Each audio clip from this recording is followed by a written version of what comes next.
Much for joining us. President Obama has been criticized by Israel for not backing the Mubarak regime, which has maintained peaceful relations with Israel.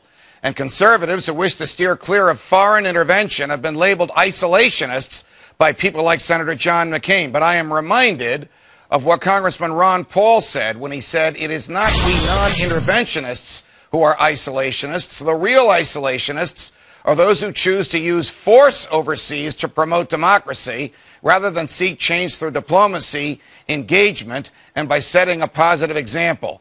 Joining us now to discuss all this is Michael Scheuer, former head of the CIA's bin Laden unit. Michael, welcome back to Freedom Watch. Thank you, Judge. It's always a pleasure. We spoke a couple of days ago, and of course the situation in the streets in Cairo and even in the hierarchy of the government keeps changing by the minute. What do you know and what do your sources tell you is the latest from Cairo? Is President Mubarak likely to survive the weekend in office? You know, Judge, I probably don't know much more than anyone else, but it seems to me that Mubarak's statement yesterday afternoon that if he left, the Brotherhood would take over is a signal that he probably intends to stay or at least leave behind a government that will be indistinguishable from his. And we heard the ambassador, the former Israeli ambassador to Egypt. Israel is really frightened of what's going to happen in Egypt. And the United States, of course, our whole strategic position in the Middle East depends on our support for tyranny. And so it's a very dicey moment, Judge. Our whole strategic position in the Middle East depends upon our support for tyranny. I don't think the president would put it that way, Michael. Well, just imagine what he would be saying, sir, if the Saudis would look like they were on the edge of the sword, like Mubarak is. Right. Our entire economy is in the hands of tyrants in terms of energy, and it has been that way for 30 years. Were you surprised to hear Ambassador Gillerman criticize President Obama directly and by name for the president's call for President Mubarak's ouster quickly? Oh, not at all, sir. The Israelis have no respect for President Obama or any American president who disagrees with them. You'll remember last year, over 400 members of the Congress went to the AIPAC convention and cheered Netanyahu when he called for war with Iran, when the president said there was no need for a war at this time with Iran.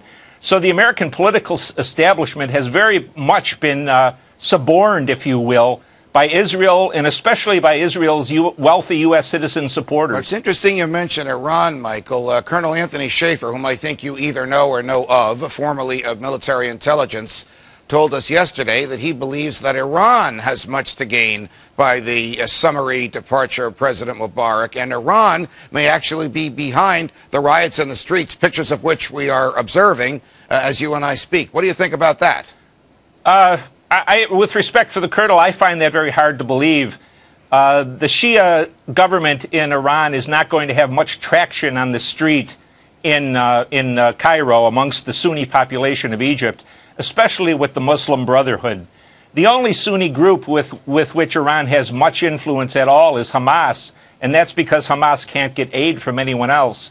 But look at it from this perspective of Tehran, Judge. Why would the Iranians want another radical Sunni government in the world? They're a small island of Shias surrounded by Sunnis who would rather kill them than look at them. Understood. So I'm afraid that this is more scaremongering about, to some extent, more scaremongering about the supposedly all-powerful Iranians. Would the all-powerful Egyptian army permit the Muslim Brotherhood to take charge? Would they even take direction from the Muslim Brotherhood if they took control of the government? Or would we see yet another revolution or civil war were that to happen?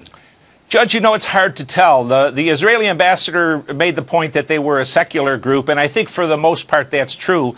But all of the Muslim armies in the Middle East really have been Islamicized slowly over the past 30 years.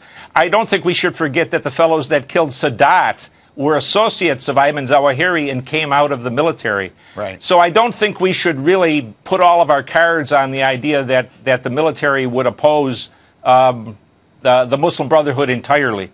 Michael Scheuer, thanks for joining us. Yes, sir. Coming up, John Quincy.